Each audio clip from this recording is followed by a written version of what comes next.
So here we will do one more critique today, that is Thomas Eliot. These days we are doing some revision of important literary theory and criticism.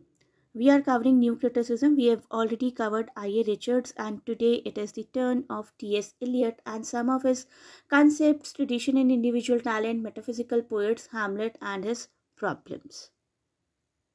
Tradition and individual talent में से specifically हम समझेंगे his theory of impersonality. It was written in 1919. Please do learn remember always the years. The metaphysical poets, जिसमें से कि हम dissociation of sensibility की तरफ ज़्यादा कॉन्सेंट्रेट करेंगे. 1921 हैमलेट एंड हिज प्रॉब्लम्स, जिसमें कि हम ऑब्जेक्टिव को रिलेटिव की तरफ ज़्यादा कॉन्सेंट्रेट करेंगे. That is 1920 essay. Let us know something about tradition and individual talent. We have already covered this topic in our classes through PDF, and one detailed video is also there about this topic. Please go through that too.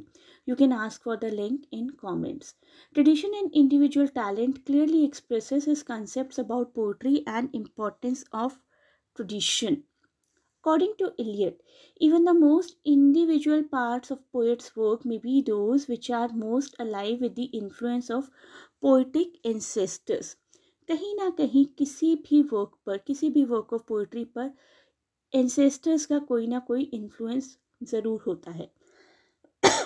Elliot ने एक बहुत ही dynamic relationship दी है between past and present.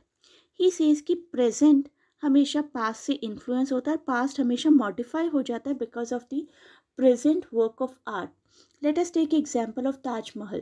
Taj Mahal अपने आप में एक unique monument है. उसको बहुत सारी चीज़ों के लिए याद किया जाता है और साथ ही साथ एस्थेटिक ब्यूटी के लिए भी. अगर आज की डेट में कोई ताजमहल जैसा मॉन्यूमेंट क्रिएट किया जाए तो ताजमहल की वैल्यू मॉडिफाई हो जाएगी. आई एम नॉट सेइंग कि कम हो जाएगी या ज़्यादा हो जाएगी. वैल्यू मॉडिफाई हो जाएगी इन द सेंस कि it will be compared with the current building, and the current building will be called that it has the influence of Taj Mahal.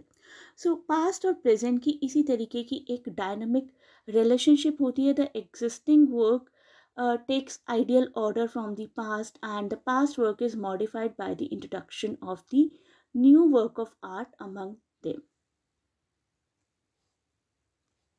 The next topic that one should cover while doing new criticism is the metaphysical poets. Metaphysical poets जो कि 1921 का लिखा गया था, it explains the changes that occurred in English poetry after the heyday of metaphysical poets. Metaphysical poets जैसे कि John Donne, Andrew Marvell, उनके era के बाद से पोइट्री में किस तरीके के चेंजेस हुए. अकॉर्डिंग टू इलियट, एक टर्म है डिसोसिएशन ऑफ सेंसिबिलिटी. वो आप लोगों को भी याद रखनी है, बहुत ही इंपॉर्टेंट टर्म है, एग्जाम्स में भी बहुत बार आ जाता है. Who gave this term? According to Eliot, the dissociation of sensibility was a result of natural development of poetry after the metaphysical poets.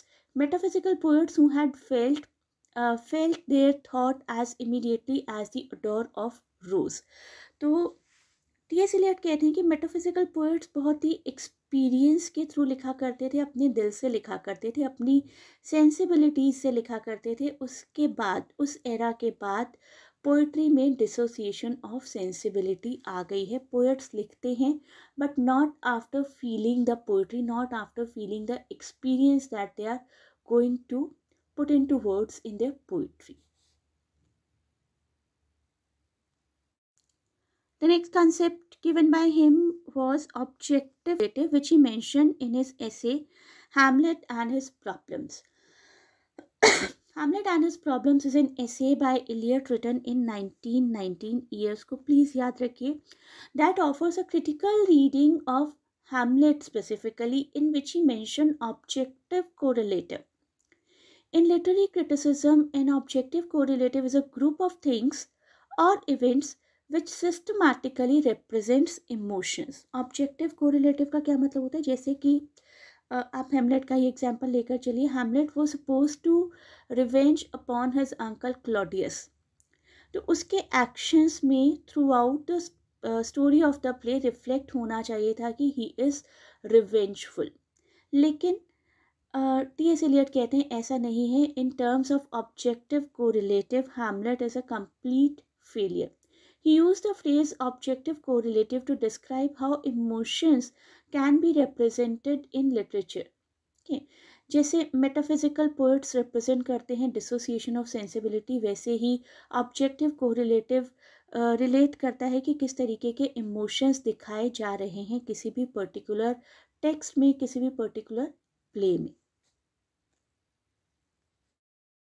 So these are the 3 topics of T.S. Eliot that you need to cover for sure while doing new criticism and specifically for your IGNOU exam, and please refer to the notes given in class and additional videos of these 3 essays to cover Eliot as a critique in detail. And please do not forget to share and subscribe the channel.